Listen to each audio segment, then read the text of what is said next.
Hello and welcome to We Are the Deluge.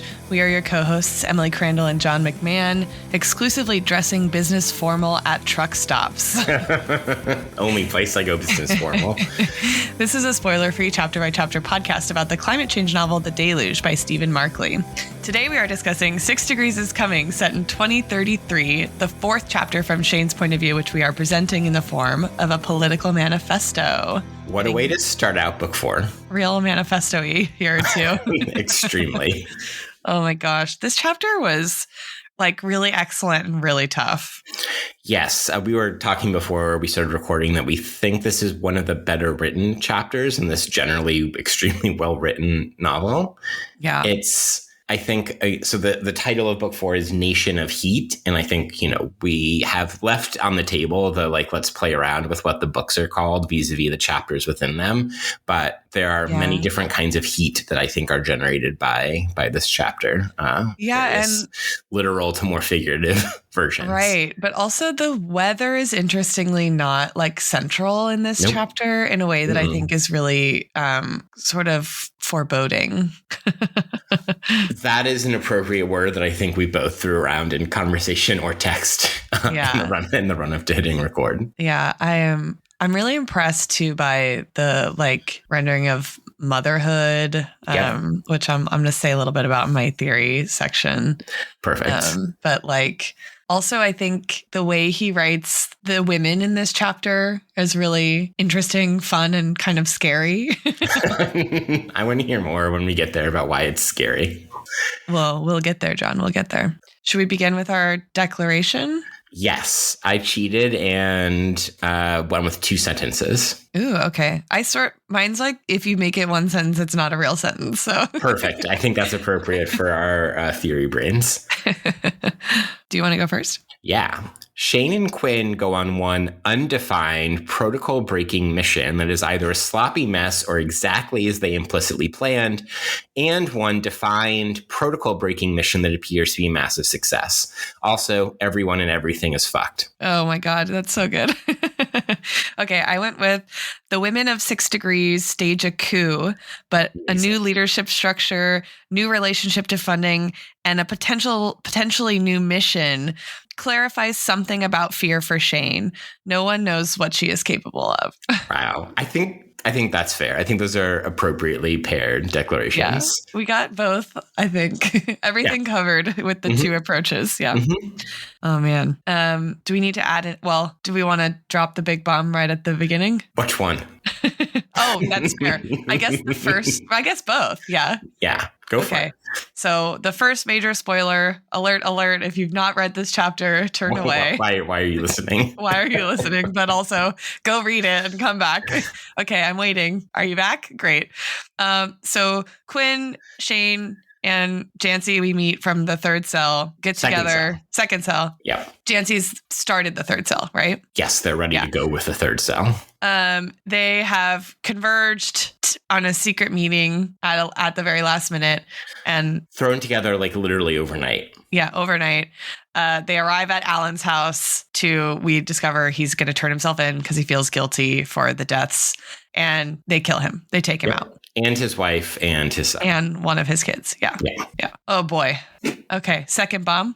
Second bomb is that after this mission, Quinn and Shane drive to New York City to meet with someone we have met before in The Deluge, Archie Bhattacharya, who's the manager of Styx Capital Management. And we discover that the reason she made so much money short selling whatever Envisage, I think, or Envisage, the fossil fuel extraction industry company, was because she's been funding 6 Degrees. So she knew that they were about to get their ship bombed. Just yeah, because we had known that there was some mystery secret funder who was working through Kai. And the coup you reference, or one of the coups you reference, right, is that Shane and Quinn essentially give Archie Bhattacharya an ultimatum that they'll be in charge of the funding from now on. and also some mysterious new mission that will take 18 months. Right. That involves a list. Yes. Of some kind. Scribble down on a scratch of paper. I'm assuming that's like the safest, least surveillable way would be my guess. Which is so funny now to think about paper. I mean, it vindicates my parents' strategy of writing all their passwords down in like a little notebook in a miscellaneous drawer in the McMahon household. Yep. Yeah. And I mean, I think it's borne out, right? Like, I don't know if anyone listening uses a password manager, but the amount of times those things get hacked. I am a password manager, girly. So no. Well, Matt used to use like the one that was the most highly rated, and then it got hacked. It got compromised. I did not know that. I hope it's not the one that I'm using. Yeah, no free ads. If a truly safe password manager wants to sponsor us, maybe we'll consider your offer. That would how appropriate for this. It's actually the perfect. It's the perfect one. Yeah. Manage your passwords. Afraid of getting your identity stolen in the case that everything is fucked. Oh wait, we're there. We should make that fake ad actually for a non-existent password manager. Look, I'm fine with like more and more fake ads over the rest of the course of this podcast. I feel like we're avoiding digging into the meat of it because then the comedy sort of drops out a little bit. A little bit. If I might, okay, well, we should do this. You're right. I might frame it as the very first text box. I note also this chapter has fewer text boxes or a lower concentration of text boxes than the previous couple of Shane chapters. So the first text box, which is vaguely Quinn oriented, although like POV in the text boxes continues to be an open question, has this idea. So here they were smashing protocol in an emergency, taking back control. Quinn had told her fiance a friend back home had been in a car accident. So this notion of smashing protocol in an emergency, I think, sets up several different areas. Maybe I can like overview them and you can pick the path we go down. Right. I think that there's something in the smashing protocol in an emergency. Like, obviously, there are these series of plot elements in which they are smashing the protocol, right? It is this like emergency secret meeting or back channel so that they can go set up this undefined mission that ends up killing Alan. It's also smashing protocol in order to meet Archie in person and confront her. And Archie doesn't even know that they knew who she was. So there's several protocols being broken there. Jancy and her team's involvement is an emergency protocol breaking. So there's like all of the plot stuff that's working there.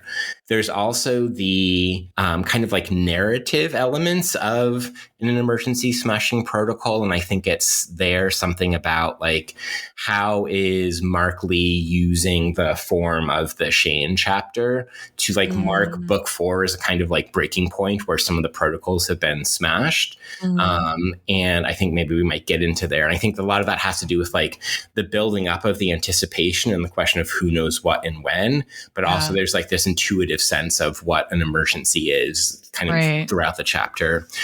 And then additionally, there's kind of like the moral question about like what moral protocols can be broken in an emergency through the very abrupt short debate that Alan has with Shane and Quinn. So choose your adventure. Oh boy. I mean, maybe let's start with the moral question and work our way up to the structural question, because I think that one of the things that was striking me as you were laying that all out is also Shane chapters have been some of the chapters where we like learn the most, but that also have the biggest kind of like almost cliffhangers, but like information cliffhangers, not plot cliffhangers. And obfuscation that is both originating like from Mark Lee and from his characters at the same time. And I feel like here we get a kind of like intensified version of that to some degree. Like some questions get answered and then there's like a really intentional like withholding at the end, which is like, there's a lot of withholding in this chapter. But it's interesting to think about the clandestine anti-tech but hyper-tech chapters, right, as the place where so much gets advanced and so much gets withheld at the same time. So maybe like talking through the moral questions first can help us kind of get at something there. I love it. I'm all for it. Yeah. Should we just lay out like their debate a little bit? Please, and then go for it. Okay. So this is on page, I think it begins on 449. Is that right? I think so. I think what's interesting too is another text box setup for this is the one on 444, right? And we get Jancy for the first time. And it's titled How This Would Go. Jancy didn't like the tension filling the car. She didn't like the way Shane and Quinn felt to be on a different page. In war, one had to be decisive or risk losing everything. They're arguing about every point. Action, action, action, keep moving, be decisive. So even like choosing to argue about what to do is staking out a side almost in this urgent, right, struggle over how do we act in a time of war, right? And they go to his house. They call him with like a weird code. And he says, I'm home alone. Come inside. And then immediately he's not, right? His wife is there. Yeah. And there's a sick dog, which is why he can't leave. That's the excuse he gives, yes. Yeah. But we found out later that the dog had already died. Yeah. And we find out later that the son was there the whole time. Yes. Okay, so when they finally get Mrs. Emmy Ford out, which also, by the way, she knows something's up, right? She does. And there's this, I think, nice way that Mark Lee keeps coming back to like Quinn's signal jammer that she turns on right before she pulls what we later find out is a gun out of her suitcase, in which twice, I think, in her text boxes, Emmy mentions not being able to text Alan like discreetly, like the text won't go through. And then we find out later towards the end of that part of the chapter that Perry, their son, was like trying to text from upstairs. Yeah. So finally, Jancy takes Emmy outside to see the chickens in the dark. To see the chickens, yeah. And then Quinn immediately says, like, what the fuck were you thinking? You sent us a message. What did you want us to do? And they're saying, right, we had to come here. You didn't leave us a choice, right? Like, you made this decision. And everything that happens here is because of what you did, basically, is like how they begin the sort of moral debate. Like, you're not you put us in danger. We're not putting anything in danger, anything more in danger than what you've already set in motion. And so he says, right, that like an apology is not enough is basically his kind of moral argument, right? Yeah. Quinn says, we apologize. It was a mistake. He says it was, and I didn't mean to alarm any of you, but what happened in Anacortes, that was us. We did that. An apology isn't enough. Not nearly. It's not just about our principles as a resistance. It's about my conscience. I contributed to those men's deaths. I'm not asking any of you or Murdoch or Kai or anyone else to take responsibility. You should keep going, but I need to make amends for what happened. You see what I'm trying to do? We have to prove we're different. Our resistance is about peace, although I just emphasize about, not peace, but peace is italicized here. Yes. And we believe in something because it is just and because it is right, which also I would emphasize we believe in something because it is just and because it is right, which is interesting. I don't know why I didn't think about that before, but in reading it out loud, I was like, oh, that's not what I would have italicized, but correct. I don't know. Same. And then they sort of let the question of amends drop a bit. Yeah. Because their concern is that he doesn't understand what giving himself up would mean, and that giving himself up wouldn't actually mean that like the organization gets to publicly make amends and then continue on with its mission. It would mean sacrificing the mission, right? Quinn's like, are you prepared to suffer this torture? And like, how do you even know you would be able basically to take the information that you have with you to the grave? It's like, that's the only option. In a moment when we find out in this chapter that Victor Love did indeed win the presidency, and he is like taking the already turbocharged security state and making it even fucking worse. Even fucking worse. Yeah. And so that's like one of the reveals that's very buried kind of in the circumscribed secrecy. So I think the question ultimately, right, is like how to balance the conscience and the morals of the resistance against the moral stakes of the project itself, right? And the people within this, right? Because like there's a lot of slippage, I think, both for Alan as well as for Shane and Quinn about to what extent are they speaking for themselves as people versus speaking or acting or taking more responsibility on behalf of the movement. You know, I'm even thinking about the next kind of longer Alan paragraph where he says, no, there's no other way. He said, almost mourning his certitude, great phrase. Mm-hmm. If I don't do this, we're betraying what we stand for. The I and then the we, the switch from one to the other is, I think, quite telling. And then further down, we have to remember why we're doing this in the first place. If we want to start a movement that cannot die, we need to hold ourselves to a higher standard. We need to be a light that shows the way, not just another set of sociopaths murdering people indiscriminately. And the switch of Alan from like, if I don't do this, then all of us are right morally compromised in a way that's unacceptable for the movement is, I think, so one of, I think, the questions that Mark Lee is asking in this debate, the short debate between the two of them, is like something about all or nothing thinking, because I get the sense that Alan thinks he's trying to work his way through the moral gray of it by saying, if only I am the one to give myself up, the movement can continue, and that is enough of a purification. Right.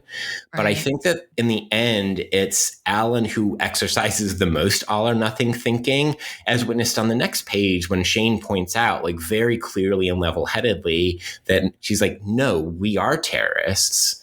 Yeah. And there are consequences to that. Like, I think, definitionally. Like, yes, definitionally. Yeah. And she's not making a moral judgment about that, which I think is quite telling and quite important. And there's something about Shane, I think, throughout the entire chapter in which she is trying to maintain a path through a less absolute set of morals or something like that, while also subjecting her current and past decisions to a very high level of like moral scrutiny. Yeah. Yeah. But she also, I think, is a moral relativist. Yes, absolutely. Yeah. And I think, too, one of his caveats, right, in that second long paragraph, he says, we have to remember why we're doing this in the first place. If we want to start a movement that cannot die, we need to hold ourselves to a higher standard, which is like a really interesting, like, conditional in multi-senses sentence, right? Because her argument is that, like, basically the inverse, right? Like, if one of us gives ourselves over to the state, then we have not created a movement that cannot die, right? Like, it will die. So, like, the threshold for how we measure the cannot die ability of, right, a movement is totally, like, that's the thing that is the sort of flashpoint for the moral inflection in either direction, right? Like, for Alan, it's like, if we want it to not die, it needs to be morally sort of pure. Yeah. And for Quinn, it's a procedural question, right? Like, if we want it to like be cannot dieable, we have to at all costs, right? Like, preserve our anonymity. And like, that's a moral, like, requirement, right? Yes, absolutely. Yeah. Quinn and Shane are putting the moral emphasis not on the individual responsibility, but on the procedural secrecy and impenetrability of the movement. Right. But like Alan, they're both linked to longevity and like durability of the movement, right? But it's like, can it literally continue or can it, continue under the guise of this like really restrict moral regime? And like, what does it mean to have one without the other is, I think, the like question that they don't tease out, right? Or that's kind of what they let fall in their disagreement. Yeah. And they let it fall, I think, because, and this is, I think, something Mark Lee does quite effectively, that the previous Shane chapter, or is it 2 Shane chapters ago, where they're all in the cabin, right, in Wisconsin. And that is where we have the extremely long, like over a dozen pages of multiple disquisitions over a couple of days back and forth between all of them, where the question of the time of that conversation, like when are we making a decision? Like we have an end clock of this meeting, the temporality of the movement. We've been around for however many years, and here's the few things that we have accomplished. Those are such central questions in a very different register in the previous Shane chapter. And here, this is a couple of pages, and there's something so abrupt about Quinn pulling out the gun and shooting Alan. It's like the movement, the novel, Mark Lee, like whatever, no longer has time for this debate about moral responsibility. Like Quinn is just going to fucking break her protocol and act. Yeah. Yeah. And she does it really quickly. Extremely. Leaving more time for moral arguing between Quinn and Shane after that point. Like, so at one point, Quinn blames Alan for Quinn shooting Alan. And that parallels one of the parts you read from 448, where she says that, like, Alan, you didn't leave us much choice. And then I think, this, again, Shane is, I think, trying to chart this other slightly different kind of path. The paragraph on 451 near the top from Shane is beautiful. Had she known about the gun? Yes. No. Yes. Hard to say. She knew about it the way she knew when her mom began hiding bottles around the house. The way she knew in her heart would lead her to a place like this someday. As far back as distant relatives spinning romantic tales of resistance, being led in the black cover of jungle, she'd been readying herself. Righteous paths always wind through darkness. Amazing. It's really good. Yeah, it's really good. It's really good. And I think Shane's equivocation on whether or not she knew that the gun was there or knew that they were going to kill Alan is real to Shane as a character, and I think adds useful nuance after the previous two Shane chapters. And there's something about the personal relationship she has with Alan that like forces that slightly less absolute position. Because like I feel like, if this was not a person she was so closely tied with, like if it was Quinn who was doing this, like I don't think that Shane would have any particular qualms about murdering Quinn. But there's something about the relationship she has with Alan that makes it different. And we get an interesting insight into that from Alan's perspective via the text boxes a little bit here. Yes. Right. Him sort of discovering, right, that like little bits of who she was or is that she'll let him, but like never making the sort of full picture of herself, the full story of herself available to him. Right. And or to us, right? Like even in this chapter, what little from the text box that she somewhat confirms in the narrative structure of this chapter is there's still a lot missing, right? And she hints at a sort of greater well of complicated, whether that's like choices she's made or ways she's reckoned with those choices at the level of kind of moral consideration that hints at something darker, right? Yes. And that it's only part of the way through the chapter where we hear about like the taquiera, and we aren't told what that is until the very, very end of the chapter. Yeah. So, right. For anyone who's not reading, I don't know why in this chapter I'm like hesitant about spoilers. Right, but you've totally internalized the operational security of 6 Degrees. We learn that she left her daughter at a taqueria when in like 10 months into a deep postpartum depression, and like did it out of sort of a concern for herself and her daughter. Yep. And gets 90 miles away before turning 37 miles. 37 miles. Okay. Yeah. Or she said the 37-mile marker, but maybe you make your point, which was about to be smart. I will. She made it 37 miles. She remembered the mile marker. Yeah. Got it. But like there's, this like these constant references to having remade herself and having done it before and she can do it again, right? That's part of her logic when she leaves Lolly, right? She's like, if what is down this path for me is nothing good, but I can remake myself. I've done it before, right? And so we get, and the one read of that is like, oh, this poor desperate woman who like is vulnerable and who actually can't take care of herself and can't take care of her kid. But another read is like, who is this woman, right? Like we actually don't know anything about her or what she's capable of or what she's done, who she was, right? Like who she is, who she was, literally what her name was. We don't know. Yeah. So it's very clever in that respect because I think a very surface level read of Shane is that like she's kind of a weenie, and like not sure of herself and maybe actually a threat to the mission, right? But another read of her is, I think, a little more powerful, but like it's a question mark. And Alan recognizes that, right? So I'm thinking also about the 448 text box when Alan met this young lady, not yet Shane. She'd been more than a good chat. As a teacher, you learn who the sharp ones are very quickly. Ain't that the truth? It hadn't hurt that she was pretty, of course, but that was not a concern. She was also extremely guarded, never said much about her people, though she alluded that she was from the Gulf. Yeah. Alan liked her right away and grew to trust her instincts implicitly. He had, even after when she steered wrong, as she had in Wisconsin, he had nothing but faith in her. Yeah.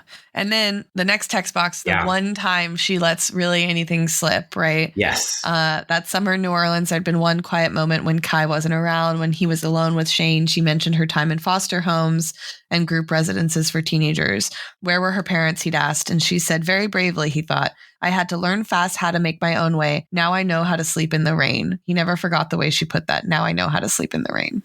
Which is one of the few places where the weather does come into this chapter, maybe the only place. But I think it's really interesting and also clever to have like something be revealed about a person that actually makes that person harder to access. Or like harder to gain a clear picture of, you know what I mean? Like she becomes more foggy, not, like I'm picturing like literally visually, you can't really see her. And this like little bits of information don't make her picture come into clearer focus. It makes it more blurry, Yeah. Yeah. Now I'm trying to like make a picture of Dorian Gray analogy. It's not quite working. That would have been a fun cultural artifact to try to pair with this kind of thread. Yeah. It's not a preview of my cultural artifacts. Ooh, I love that. Yeah. But I'm wondering how that like character non-development maybe of Shane like speaks to the point that you sort of one of the threads you brought us in with Smashing Protocol, which is like the narrative function of this chapter. Like, what does it mean to begin a book with a chapter that obscures more than it like reveals? Yes. Or like does both with even hands, maybe is a better way of, I don't know which one. I didn't like think out the quantitative relationship between obfuscation and revelation, but yeah. And for a chapter, and this is, I think, a little bit parallel to what you were just saying about Shane, for a chapter in which so much plot happens and so much is revealed, there's this way in which the chapter like almost can't help itself from going on and on to set up a question, not answer that question, and then quasi answer that question, right? And like, so a couple examples, right? So there's some collapse that is being anticipated on 442, and like I think the collapse that they are anticipating is different than the collapse that happens, which is like Alan being murdered. Right. There's this allusion in 443 to something went wrong with some of the cells, which we can read as like the two people were murdered at Anacortes or something else that we don't know about. Yeah. There is the OPSEC text box on 445 where Quinn like expresses all of this concern. There's this one last item, and we do actually get that one paid off because we later find out it's the gun. Right. We have Emmy's text box on 447. The messages that wouldn't go through, which like refers back to Quinn's cell signal jammer. Mm-hmm. But like we're kind of put in the position of Emmy there, so there's both a knowledge and a lack of knowledge there. And then there's like the kind of big questions that like that are answered but not answered, right? Mm-hmm. Was this the plan all along? Wait, I want to add another little thing. Please. We get a reference to the pastor blaming Republicans for the election loss. Yeah. But we also learn that Victor Love has been elected president. So what is it that we're learning about the pastor there is, I think, a question. Excellent right? Point. Yeah, I hadn't even thought about that. But I mean, talking about like characters and threads, crossing over one another. Yeah. And so then I'll go to the big one. Yeah, there are, I think, three big ones. One doesn't get answered because it's like a moral impossibility to answer. One is answered, and then the other is like pure anticipation. So the one that is not answerable is, was this the plan all along? Yep. Quinn thinks probably yes, but maybe not fully yes. Shane thinks maybe implicitly yes, but she's not sure. Jancy thinks yes, right? Yeah, absolutely. Who is the she that they keep referencing a couple different points, and it ends up being Archie Bhattacharya. So that one does get answered. And then there's what's on the scrap of paper that Quinn hands to Archie, which is, you talk about like these kind of like narrative cliffhangers that keep getting set up. Mm-hmm. That's in some ways one of the more traditional elements of the couple of books of Shane chapters that we've gotten thus far, is that there's some escalatory mission that involves this list that Quinn hands her on a scrap of paper, but like we don't know anything about it. Can I also add another littler one? Yes. We get an escalation of security protocol vis-a-vis technology, just like in the context of the world of the novel itself, right? So they go to New York City. They haven't been since 2022. And when you cross into Manhattan from any entrance point, you have to pose for a picture. So no way to get on the island or off the island without a brief catalog of who is coming and going. So they have to submit their face to facial recognition. Yes. And they you can no longer opt out, right, of that security measure. Yeah. And they point out that the algorithms would immediately flag two people who should not know one another from very different parts of the country, driving a car that is registered to neither of them. But like Quinn's got it. Like in 5 minutes, she's able to like remove it from the NYPD database. Right. Can I ask you kind of like an overhanging structure question that has to do with like what I think is one of the more unanswerable anticipation questions?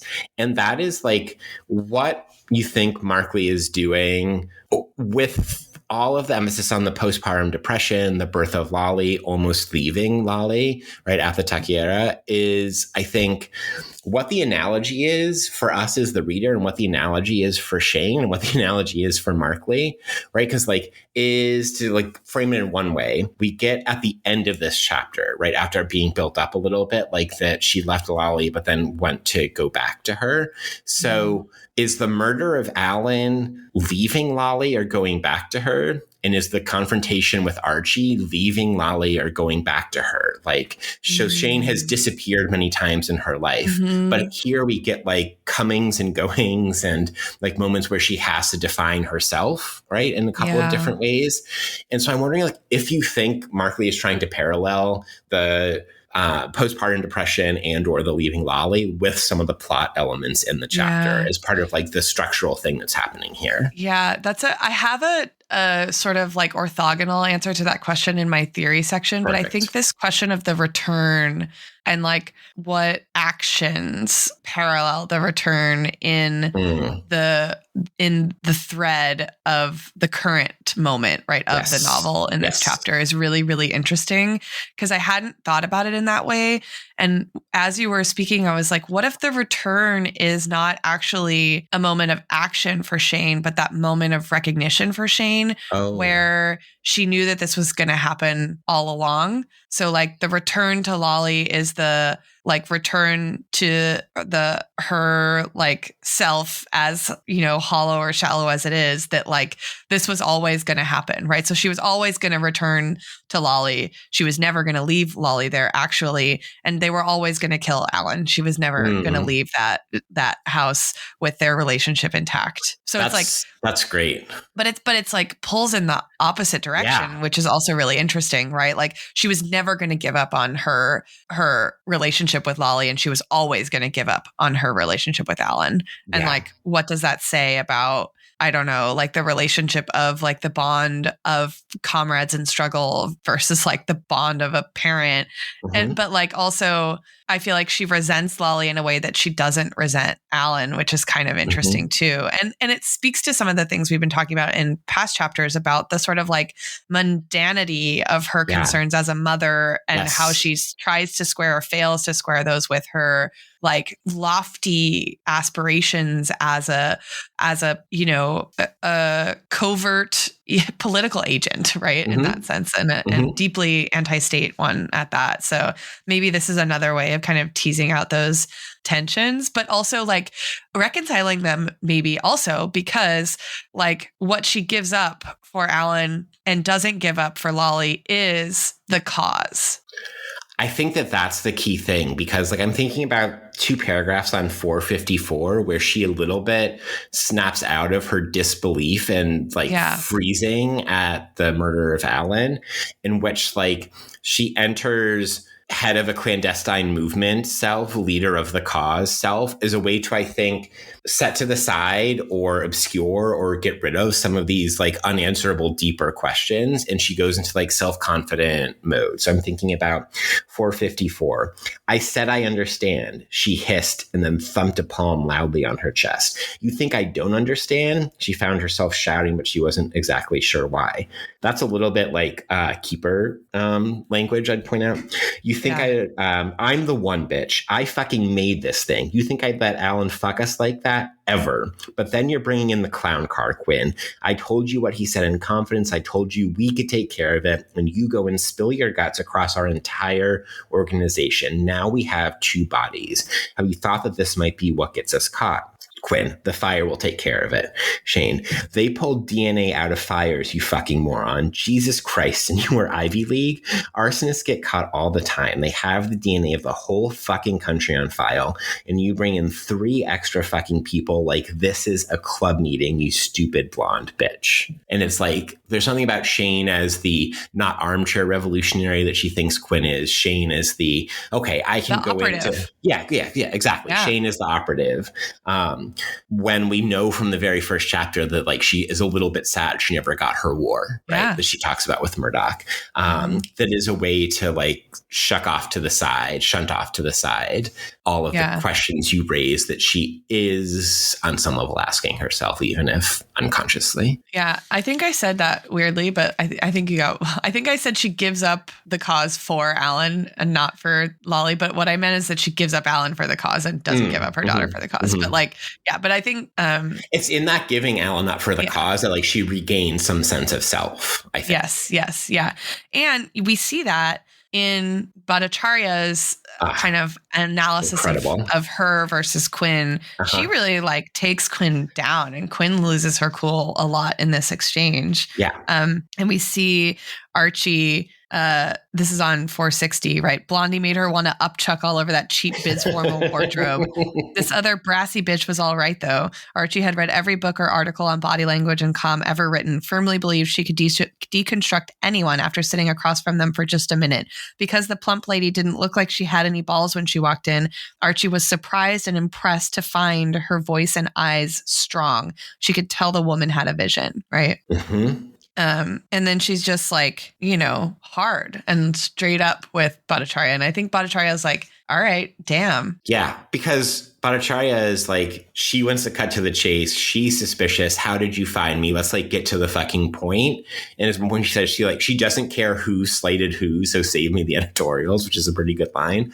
Yeah. And a good like mission orientation. And I think she recognizes that mission orientation in Shane the operative, right? To use your apt phrasing. And then to tie that back to the kind of means ends moral reasoning thing that we started in with, right? Like there's a question of Bhattacharya's like the depth of her commitment to the movement that Shane, I think, like initially, like uses to kind of prod her or to provoke her, and then ultimately sort of teases her with, right? And like frames it as a sort of as like a question that she can't not answer. Do you know what I mean? Yes. So so it begins with, this is on 460 again. My question is, are you actually a true believer, or did you just see a financial opportunity? And then Bhattacharya says, like, what, you think I just like risked my life and freedom to get super rich?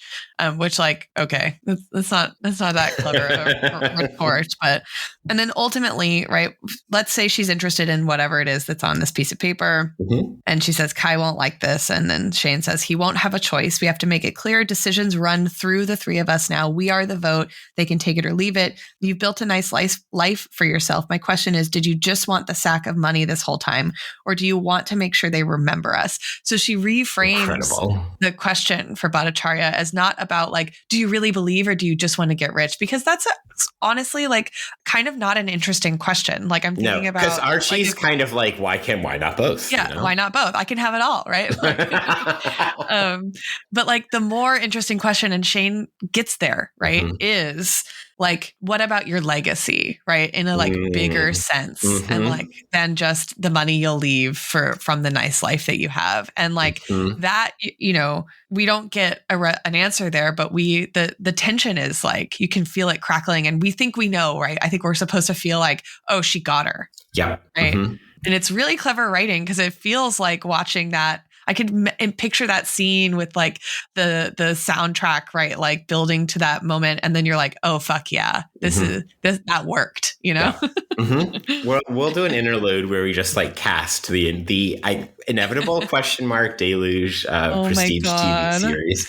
Oh my God. Yes. That would be so fun. The final sentence is the perfect pair to the text box from Archie's perspective that you identified. Because the last sentence of Archie's text box is last two was Archie was surprised and impressed to find her voice and eyes strong. She could tell the woman had a vision. Then the end of the scene with Archie after Shane does that kind of speech, that vision speech that you just identified, is she held Archie Bhattacharya's eyes, which is perfect symmetry. So good. Like a straightforward technique done extremely well. Yeah. Well, it's not a straightforward technique because it's the fucking text box and who and what and where and when are the text boxes. Right. I thought of rendering this visually as like, so I want to watch it so badly, but I'm also so scared of like what would happen to it and how it would be done. But like this, I would be a purist. Like I want this scene, like beat for beat, word for word, from like the moment they enter the office building, their clothes from the shitty, department store that they changed into at the truck stop. Like I want the whole thing. Same. Me too. One season per book of the Deluge. I mean, honestly, yeah. This is like kids, here's our way rolling on the internet, like kids who grew up reading Harry Potter and wanted the movies to be like 25 hours long, Yeah. Also, I think you just identified our out from academia as that we'll be the screenwriters of the Deluge. Oh my God. Series. Honestly, that's spec script going. That's my new dream. Okay. Do we want to, have we missed anything in our diagnosis of the current condition and problem? Can I just say a couple of things about the writing? A couple more things about the writing. There's just a lot of the structural, a lot of the unexpected things that you identified and we've talked about throughout the course of the episode so far, but also just some of the specific phrases and images that Markley comes up with here are really, really incredible. I'm going to do a couple really quickly. So there's a kind of classic, they're descending into hell. Like they talk about the descending fire of the sunset, which is like a little bit cliche, but I think done extremely well. There's that paragraph that one of us read from 451 about whether or not Shane actually knew. And then here's, I think, one of the coldest and like most chilling, but most beautiful pieces of writing in this chapter. The bottom of 451. Shane stood up, but she wasn't sure why. Her instinct was to go to Alan's wife, Emily had just appeared, and tell her everything was going to be okay, that they'd clean this up and everything would be fine. Then this sentence, Jesus Christ. Then an arm emerged from the gloom behind Emmy, which is like a horror movie image, but also like the arm from the gloom and Emmy's in the light, and some of the like moral questions that are being raised is just beautiful.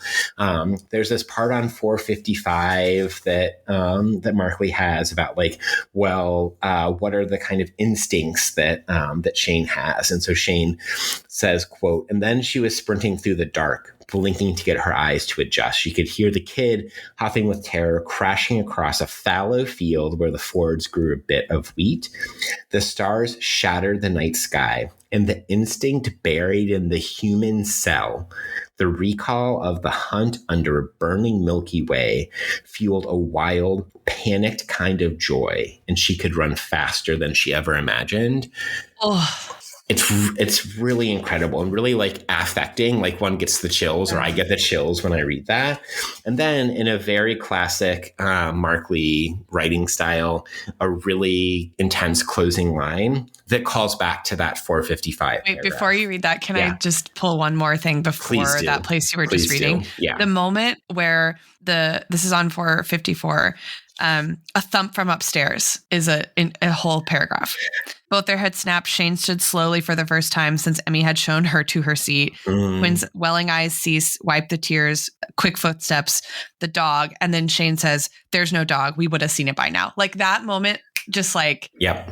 And then that's what precipitates the wild run, right? This like quick revelation. Like I stopped breathing for a second when I was reading this. I was like, yeah. And then there's no dog, that realization, right? And like what that means. There's another fucking person here that we have to kill, right? Yeah. Like, oh my God, it just like, it got me. And it could have been done. And there's a certain tropiness to that. There's one more person in the house in like a horror movie sense, but because to your point, it's executed so well, like it still, I think, totally works. Yeah. And then there's this last line. Perry would, quote, always be there, lying on his back in the field under the stars in the night. And there's something about Shane's like moral lack of decidability there, because you can use that exact same description, whether he's like finding dark skies and laying on his back in the grass to like have a communal experience with the galaxy, like Shane had when she's fucking hunting him down. Yeah. Or it's like, that's the last thing he saw as he died. And those are both true. And they call back to the like Shane, having this instinctual human cell based run. Yeah. Right. Which also links to the question of like whether or not instinctually she is a mother. Brilliant. Right? I think that's a segue into what have others gotten right and wrong. And we start with theory. And because of that segue, we start with Emily's theory. Okay. So today I'm going to propose a not like strictly theoretical theory framework. The person who wrote this book is an activist and maybe like as a scholar, more of a historian than strictly a political theorist.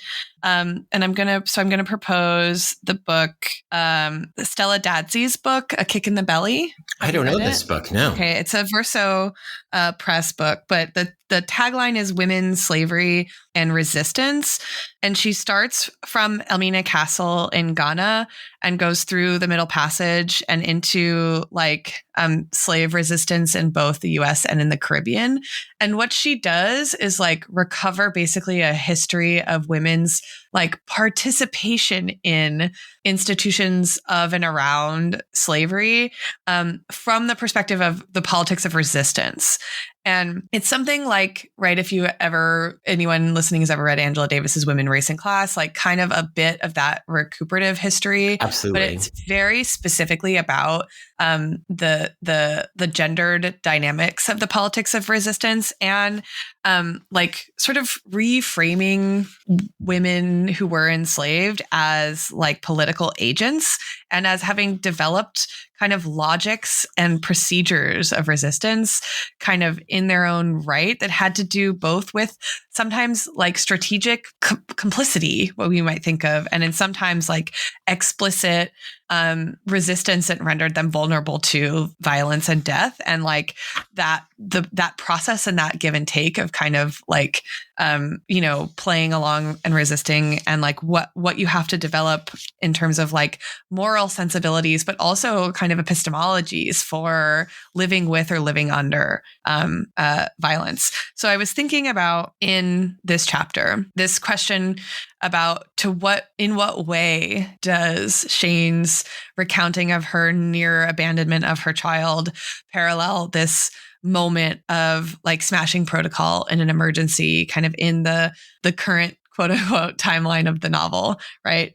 And thinking about in general, the fact that all of the agents in this chapter are women and that they are differently positioned women to like both the goods that can accrue to you vis-a-vis, playing along, right? Whether that means as a mother or playing along by like getting married, right? We learn that Quinn has married her boss in part for the mission, right? And we have no way of knowing who's the CTO of some Silicon Valley. Yeah. And we have no way of knowing if Quinn like really loves him or whether like, we also don't know like what Quinn's sexuality is, right? Yeah, totally. Yeah. And what it means for her to like marry someone for the cause. Do you know what I mean? Like maybe it means nothing to her. Like we don't, and from Shane's perspective, we get this like kind of recurring implicit and explicit argument that Shane is giving up more than everyone else, right? She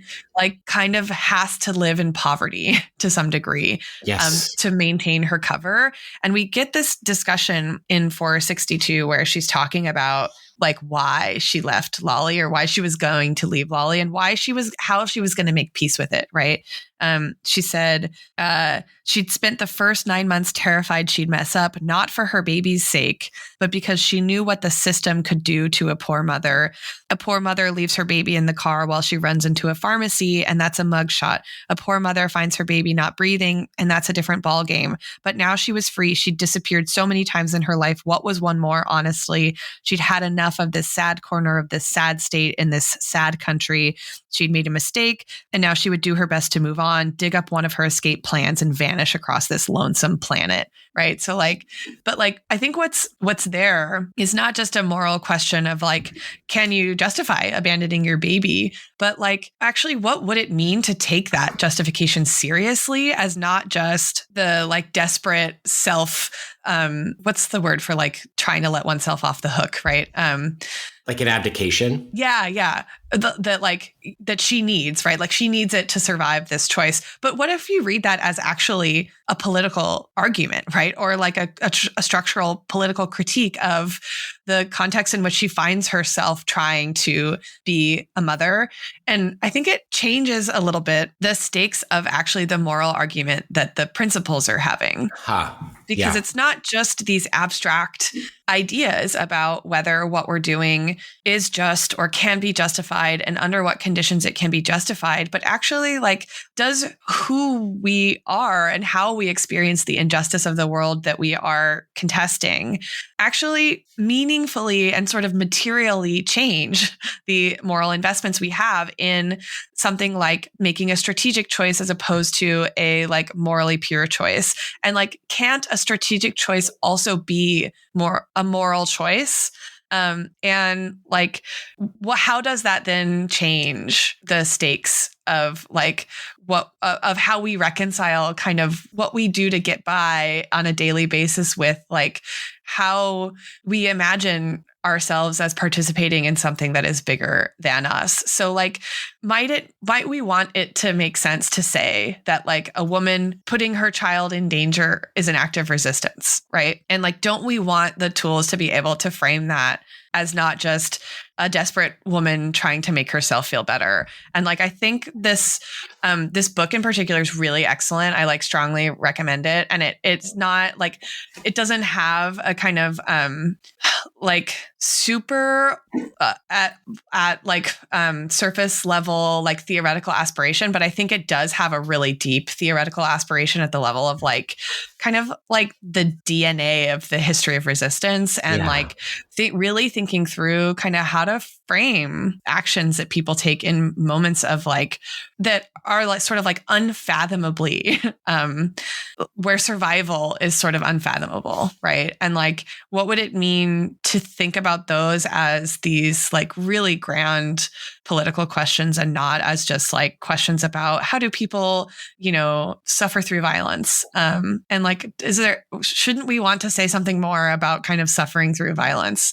So when I read it, I was like, oh, this to me is like doing something really important and kind of aspiring to like a really, I think, urgent theoretical intervention. But you can also just read it as like a super accessible history. So I want to propose that as a way to kind of like maybe up the stakes a little bit of the relationship between the rumination on Shane as a mother and like 6 Degrees, the Weatherman, sort of like thinking through what it is they're even doing and maybe to kind of collapse the moral and the procedural a little bit in a way to make it like a little more complicated. That's my proposal.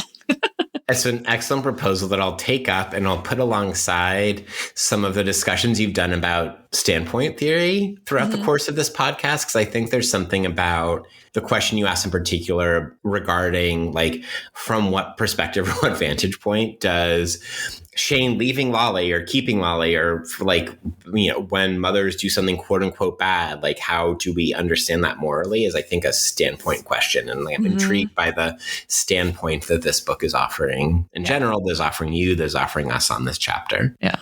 I think I mean, it's also really accessible. So it's like, it's not like a light beach read, but it is somewhat of a book you could pick up and sort of like not put down until you finish it. Yeah. We ready for mine? Which actually I think picks up a little bit on, of course, on a tiny strand of yours.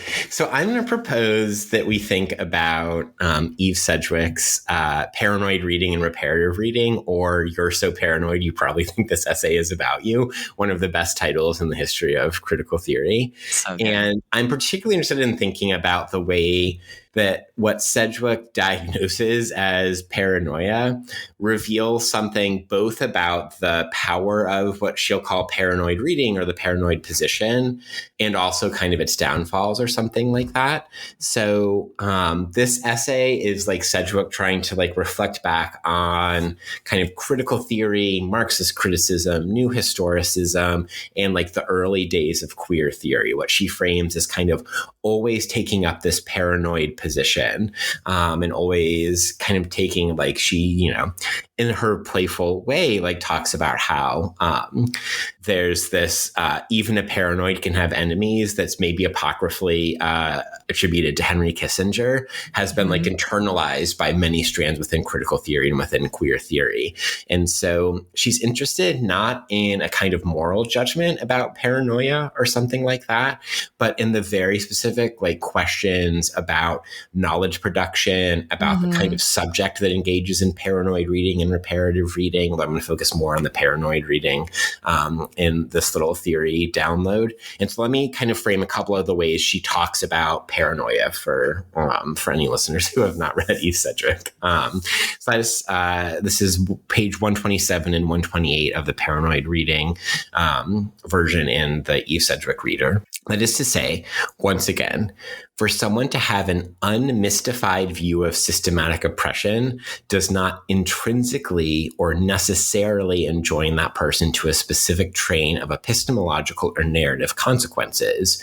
To be other than paranoid, to practice other than paranoid forms of knowing, does not in itself entail a denial of the reality or gravity of enmity or oppression. So I love the way she starts this framing of her piece by saying, like, I want to from the start deny the equation of paranoid reading equals better at diagnosing oppression, or is the only way to diagnose oppression. And I want to come back to that when I try to turn this back towards this novel. So, she talks about the questions she wants to ask about paranoid reading are, I am saying that the main reasons, so this is now down on page 130, I am saying that the main reasons for questioning paranoid practices are other than the possibility that their suspicions can be delusional or simply wrong. Some of the main reasons for practicing paranoid strategies may be other than the possibility that they offer unique access to true knowledge. They represent a way, among other things, of seeking, finding, and organizing knowledge. Paranoia knows some things well and others poorly, right? So she's thinking about kind of paranoia as an epistemological practice and then what the other possible epistemological practices might be. Then she goes on to talk about like her composite sketch, as she calls it, of paranoia, in which paranoia is anticipatory, reflexive, mimetic, a strong theory, a theory of negative aspects, and placing its faith in exposure. So I got started thinking about like the paranoid reading and the way that she's playing with like this potentially apocryphal Kissinger quote and the idea that like sometimes you're paranoid and you're right about it. In the moment when Jancy gets into the car, like very early on in the chapter. So this is 443. I'm thinking kind of both about Jancy's text box on 443 and what Shane calls her kind of platitudinous reading of American politics, in the sense that like in that moment, Jancy is right about a lot. Right. She gets a lot right. Her strong theory that anticipated and mimetically like built upon itself and reproduced itself, gets a lot right about Victor Love, about the paranoia of being in a clandestine movement, about Pryra, about all of these different things. But then the rest of the chapter is, I think, in some ways revealing like what happens when paranoid reading goes wrong, and to like paraphrase Cedric, like what it does poorly. Yeah. And that like one of the things, and that's like John C. and the others like reveling in the fire that they create and the arson and the murder and like all of that kind of stuff. And now I'm having this like weird connection of like, maybe this is Mark Lee riffing on Butler and the Pyras in Parable of the Sower, about the fire and like what one revels in the fire. But anyway, that's it, because we know he's aware of that book and thinking about it. So anyway, that's an aside. So like, I don't want to frame Shane as doing what Cedric calls a reparative reading, but I do want to frame Shane as trying to like not immediately go to paranoia, at least not all of the time. And that there's some way in which she is, I think, and maybe this like is where the kind of loop back into what you were talking about and like what the standpoint of her motherhood does and does not offer her, does and does not offer the novel, so on and so forth, that I think Shane is maybe failing to not always default to paranoia, but like maybe also there's something about how within at least a particular strain of movement, like clandestine, committing acts of property destruction as a main tactic, et cetera, can't help but be paranoiac. And maybe like there's something that's closed off about their reparative reading. So then that gets to like my ultimate galaxy brain take of this novel. And that is 6 Degrees paranoid and Fierce Blue Fire reparative. And I'll end there. Yeah. I feel like we've talked about the two organizations in that way before, actually, but I don't know if I'm having like a what do you call it? Deja vu moment, or if it just like feels so right. It's like, how can we talk about it any other way? We intuitively talked about it. And both of us were thinking about it in that way, even if we didn't actually have the conversation. Well, and then, but I also think that invites a question of whether, like, in proposing reparative reading as an alternative to paranoid reading, is that not like reproducing a kind of paranoid orientation to like the relationship of paranoia to reparation, right? Like, can you do both paranoid and reparative reading at the same time?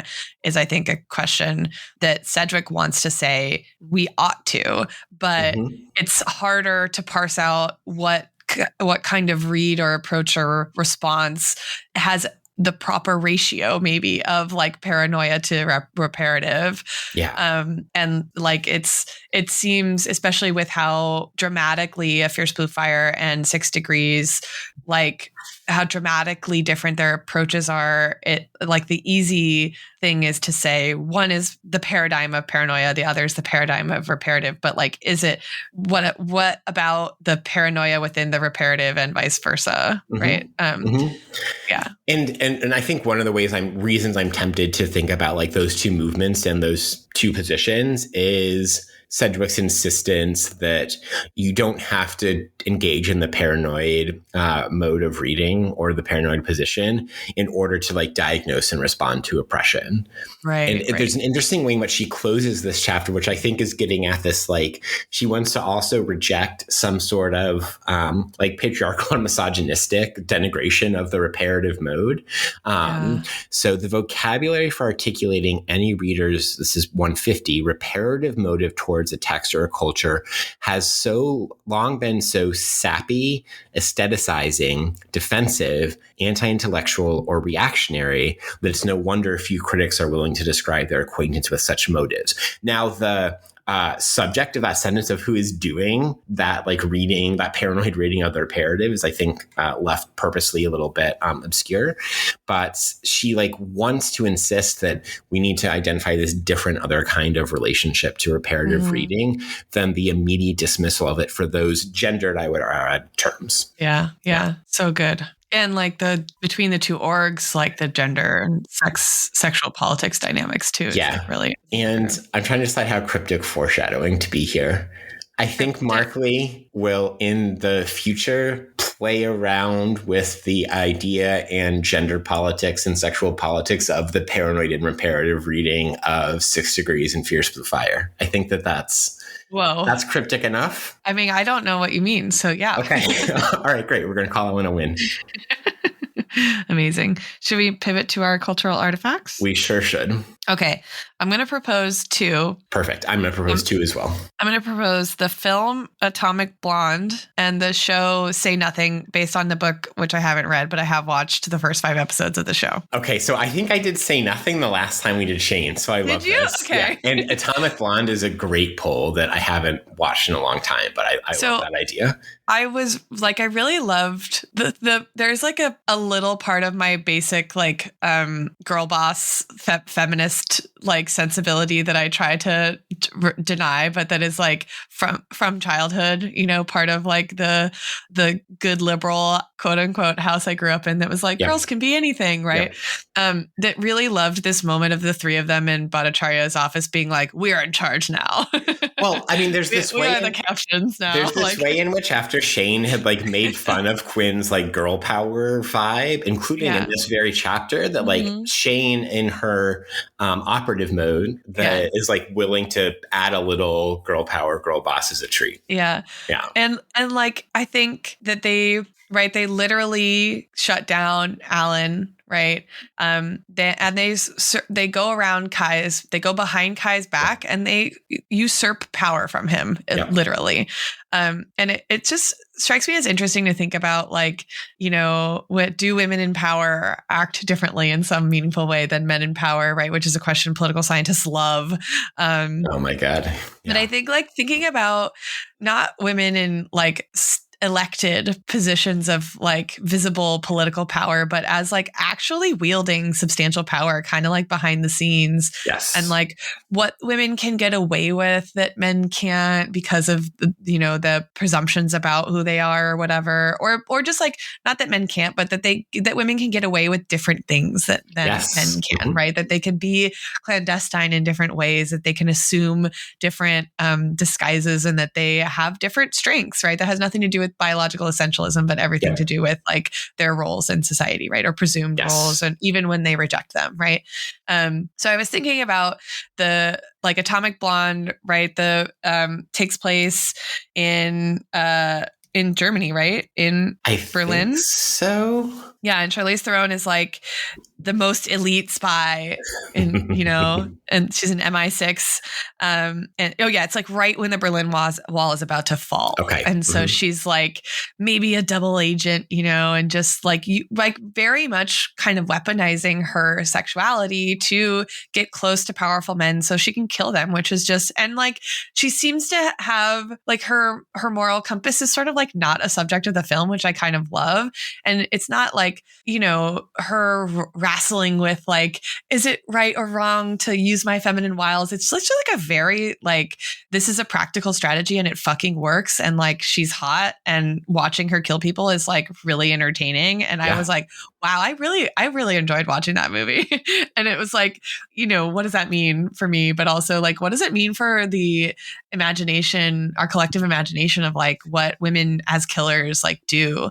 And I thought that this chapter very orthogonally is kind of like a little bit asking that question, right? Like which of these women are killers? And we get like Shane saying that she had kind of known it all along, right? There's this part of her that's sort of like being tapped into that's this like visceral human thing. And maybe it's that like she's totally fine killing people, right? And like this is a part of her that she has always known, but not accessed or something, right? It's like latent and underneath things. And so this is her reckoning with like what she is capable of and like what she can live with, right? And then there's like Jancy, who's just like, hell yeah, we're going to take this guy out, right? And like she's not like wrestling with anything, right? She's like, I'm fine with this, right? She's gung ho, action. And Quinn, I think, is like maybe somewhere in the middle. But it's like there's nothing, you know, essential about like a feminine aversion to violence or anything, right? It's just like they're all just people working out their different relationships to it. And I kind of like that there's that range, right? And we don't see a representation of like violence is never the answer. And like my motherhood, my femininity is my access point to this view, which I love. So I was thinking about Atomic Blonde as a fun kind of pair for an exploration of like women's relationship to violence more broadly. And I maybe say nothing came to mind because you brought it up, but I also have just started watching it since you recommended it. And although the first half is much better than the second, sadly. That's sad, but I love how they like a key point in the first few episodes is these girls like wanting to join an organization that has historically banned women from joining. There's like a paired organization that women are allowed to join. That's like you provide assistance to the cause, which is like make food, like you do bandage wounds or socially whatever. Reproductive labor. Yeah. And these girls are like, fuck that. We can get away with things that you can't, right? And they do. They get in access to things. They get through border checks. They're part of what makes the disappearing that the organization has to do of its own members like easier, right? They have this like with the border guard. Yeah. And so it just like the roles women play in like movements that have a relationship to violence is I think a theme of 6 Degrees more broadly of the book itself, but particularly in 6 Degrees because the question of like what's permissible and what's just are so like tied together. And I think pairing these like other like artifacts where that question is like the question is a way to sort of pull out something that is a little it's a little latent I think in these chapters, but like the juxtaposition always of Shane as a mother to like 6 Degrees as an org I think suggests it as actually a more foundational question. I'm contractually obligated to note that this is a central theme in the television show The Americans. If you want to find out more about The Americans, you might check out Not Quite Great Books, a TV podcast, and which Emily has appeared. Perfect. Yeah. I always forget because the only 2 episodes of that show I've ever watched are the ones I watched to talk about with you guys, but I loved it. I need to find like a time when I'm actually not teaching to go back and watch the whole thing. It's obviously worth it considering how many hundreds of hours of my life I have dedicated to it in intricate detail. Amazing. What do you propose? I've got 2 paintings for you today to offer because I don't know if we've done any paintings thus far. So I wanted to offer these one extremely obvious and one I think joke, but not a joke one. So the extremely obvious one is the painting The Death of Marat by Jacques-Louis Deluge from 1793, in which he paints the murdered, assassinated, his friend Jean-Paul Marat, one of the leaders of the Montagnards in the French Revolution in 1793. Then the other painting is American Gothic, the 1930 painting by Grant Wood. And now I'm realizing maybe I'm doing a like paranoid and reparative, but that's okay. That's hilarious. So, I mean, I think I'm going to start actually with the American Gothic and work my way towards The Death of Marat. So obviously American Gothic, probably a painting we all know, right? Permanently housed in the Art Institute of Chicago, although it's traveled a bit in recent years. And there's something about the scene of Alan's house and the kind of like affable, folksy, like quasi-rural, homesteady vibe of the entire situation that like positions Emmy and Alan as like the potential figures of something like American Gothic.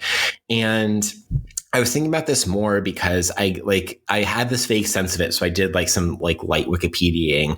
But, one of the classic interpretive questions about American Gothic is like it affirming or parodying, right? Like American rural farming life. Is it affirming like Americana, or is it suggesting that Americana has this darker underbelly? And so there's this like way in which, Shane talks about like at one moment before like shit goes down, that's as if she blinked herself onto a sitcom, or that like Alan had this aw-shucked nature to him. So there's a way in which like Mark Lee, and this is perhaps the Midwestern Ohioan in him, is like working in these kind of like classic rural Americana tropes into the Shane chapter. And Shane, we know, is like a kind of creature by force of the Midwest for her cover, right? She's like in Kansas or whatever. And so like this notion of Alan's, like, in Emmy's folksy Americana homestead being the cover for a much darker but very purposeful underbelly that, like, had me think about, well, what would it mean to make an American Gothic out of the two of them? When the seemingly within the world of this chapter inevitable endpoint is the death of Marat, which, like, stylistically and material wise, subject wise, right, as very, very little uncommon with American Gothic. But, like, in that David painting, I think there's something about, like, obviously it's this kind of like neoclassical, like Jacques David kind of classic thing about, like, the tragedy of Marat. But there's something, I think, about the neoclassical of it that enables the viewer, which I've never seen this painting in person, so I'm talking about images here. Where is it? That's a great question. It's at the Louvre, which makes sense. No, sorry. I'm pretty sure. No. Sorry, it's at the Royal Museum of Fine Arts of Belgium, and there's a replica created by David's studio that's at the Louvre. Okay, so I've seen the replica at the Louvre. Okay. Yeah. Perhaps I did back when I went to the Louvre when I was 17. Although we've been learning about the French Revolution for the first time at that point, so maybe that works. But anyway, like, I think there's a little bit of the formalness of David's painting style and the way he draws on in a neoclassical way, these, like, seemingly timeless within the world of European painting forms and kind of motifs that enables a certain distance of the dead Marat, like in the bloody bathtub. And I wonder to what extent, like, that is something that Mark Lee is trying to himself achieve in this chapter by, like, asking the reader some of the moral questions we have considered that simultaneously want us to, like, viscerally, given, like, how in painstaking and gory detail he describes the two murders themselves, or the three murders themselves, with the kind of remove that's being established by the painting. So, like, whether it's, like, the kind of folksy Americana hiding the dark underbelly, whether it's the, like, neoclassical death scene, I think there's, like, different kind of aesthetic modes of engaging some of the moral questions that we have been considering in this chapter. Can I point out another, like, self-referential meta thing of the universe of our podcast? Yes. Do you remember I recommended the novel Wellness? That takes place in the Midwest. The American Gothic in the what's the museum in Chicago? Art Institute, yeah. Art Institute in Chicago is, like, a really important plot point of the book Wellness, actually. Incredible. I also was thinking about the movie Danton, but I didn't want to recommend Gérard Depardieu, given what we know in 2025. That is fair.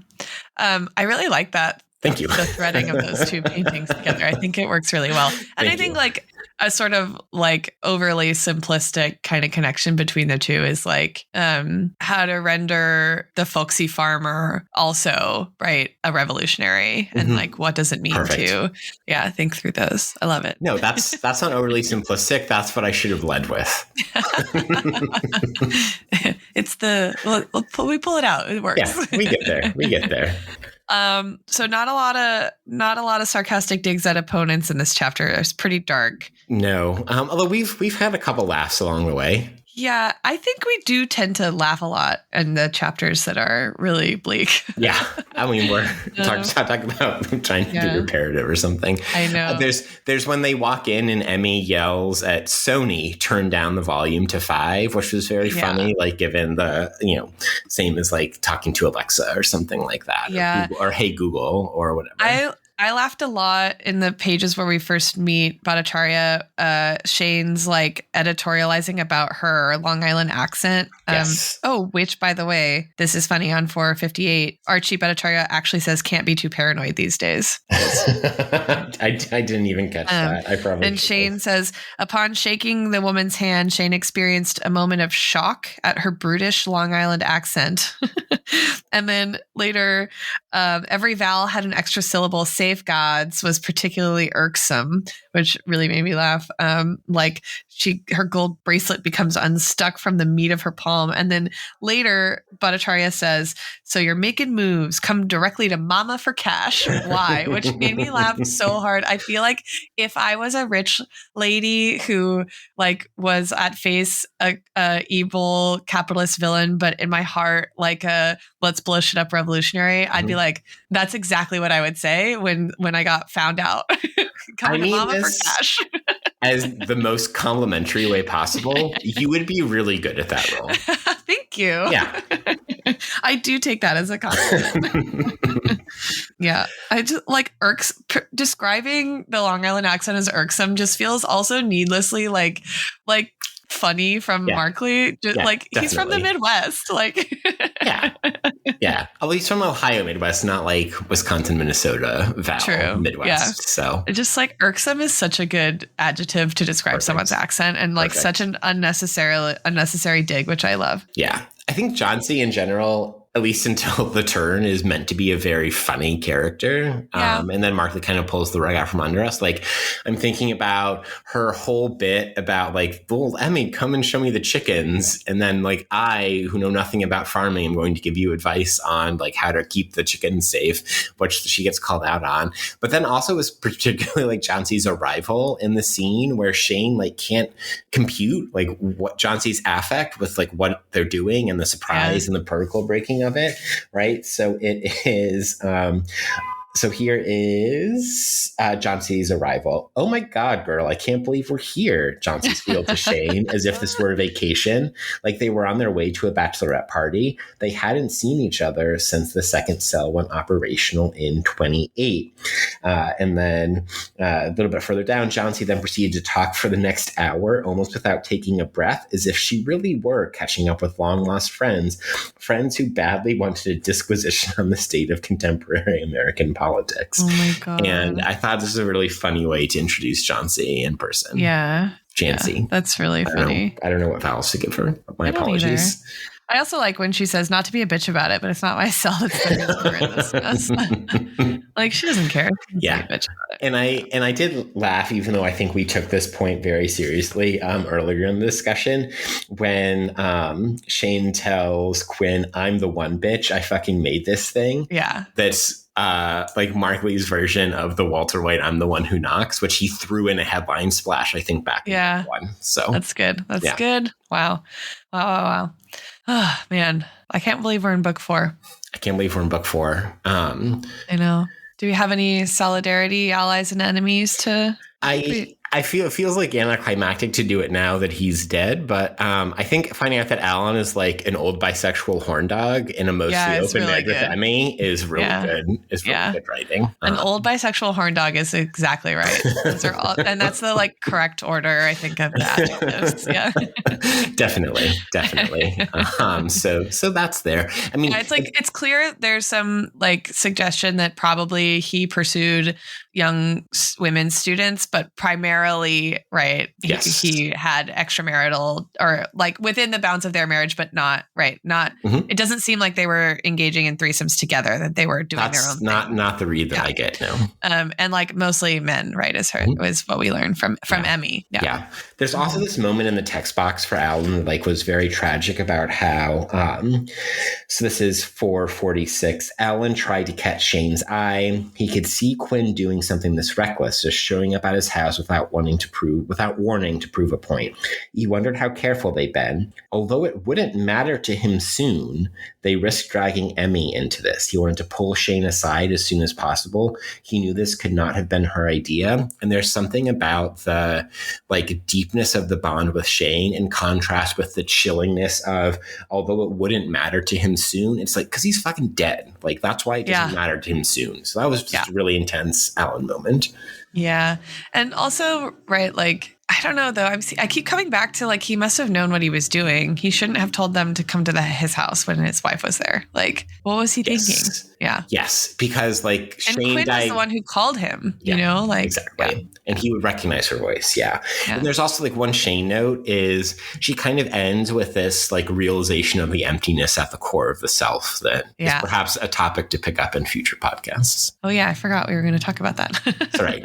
We had too much to talk about. We covered a lot of ground today. today, I would say. Okay, I was not feeling particularly clever in terms of political slogans, but I know you've come up with some. So let's play a game. I have too many. I think the game is called, I'm going to read my too many call to action episode titles, and Emily's going to pick what she thinks is the best one, which is probably the best one.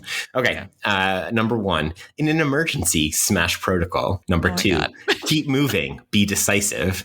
Number 3, righteous paths always wind through darkness. Number 4, no time for regret. And number 5, terrifying, sickening, electrifying. Oh, those are all good. Thank you. This chapter is full of those. All of those are just plays. In an emergency, smash protocol like really made me LOL. I liked that one a lot, but I also like what's the winding through dark paths one? Righteous paths always wind through darkness. Wait, I think we got to go in an emergency smash protocol. Okay, great. Yeah. That's what we'll do. Beautiful. Okay, so everyone stay tuned. Up next, we have the 4th chapter from Tony's POV, literally entitled Leviathan, set in 2033. So get ready for some Hobbes, brush up on that. Yeah. I think should we do what we did with the Panopticon? Yeah, like we both, we both have to choose Hobbes. It's not Leviathan, because I'm ready for that game.